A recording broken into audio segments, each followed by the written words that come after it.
Well, my next guest has some names he thinks will work in either environment. Michael Cuggino is president and portfolio manager of the Permanent Portfolio family of funds. Michael, it's good to have you. So let's kind of piggyback off of what we were just describing. There's plenty of risks to the upside and the downside here. What are some of the names you think can do well regardless? Yeah, good afternoon, Kelly.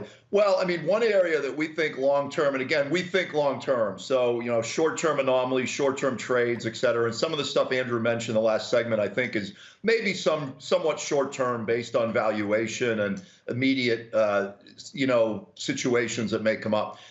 We like natural resources and energy long-term. We think there is a growth story happening. We think there's a lot of ground to still make up with respect to resumption of growth. The sky's not going to fall. And we believe that because of lack of investment, lack of global growth, a really strong dollar over the last several years, et cetera, that we're probably at the beginning stages of another commodity upswing cycle. And so areas in energy, commodity metals, et cetera, they had a big run early in the year, but we think they're not done long term.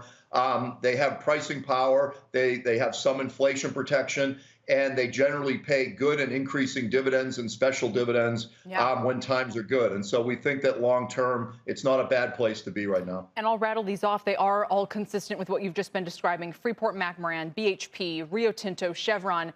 Gold is in there as well. I was actually writing about this morning, this idea that we're creating to some extent an artificial supply shortage because of our environmental goals. So there's a lot of pressure to move away from natural gas and other things. Prices are spiking there. Oil prices are up on the year. Here's my question, though.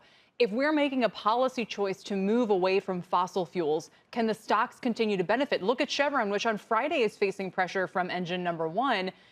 2008, we had the global commodity super cycle, and all the stocks benefited as a result. Are they definitely going to benefit the same way this time around if they're facing possibly an existential sidelining? Well, you make a great point for these stocks to run. I mean, you're restricting supply. You're basically, unless you believe that we don't need these materials anymore going forward to run our world, then there's going to be a price problem there and a supply-demand problem, which drives the prices. In the long term, we are generally moving towards greener technologies, et cetera. These companies, though, are at the forefront of some of those moves as well, so they may participate with respect to where that goes in the future. And right now, we are no way near energy self-sufficient based on green technologies. We just aren't. It's a myth. Yeah, and as a result, we need these companies. Look at the UK, which had to, bring an old coal plant back online over the weekend, and what was a warm weekend because their wind power dropped. And again, they're facing a lot of supply issues. Let me just mention, though, Freeport-McMoRan, Rio, I guess to some extent Rio, but some of the other plays that you're looking at are more copper, iron ore, and that kind of thing. Where are we in terms of the supply imbalance, if at all, in some of those metals? We think long term there's quite a big imbalance because of global growth and because of the resumption of economies. There was some news coming out of China lately that they're going to support their economy more. I know copper sold off, and maybe iron ore did recently on some China growth concerns. This stuff is day-to-day news. I mean, long term, we had an underinvestment in this cycle. We had underperformance.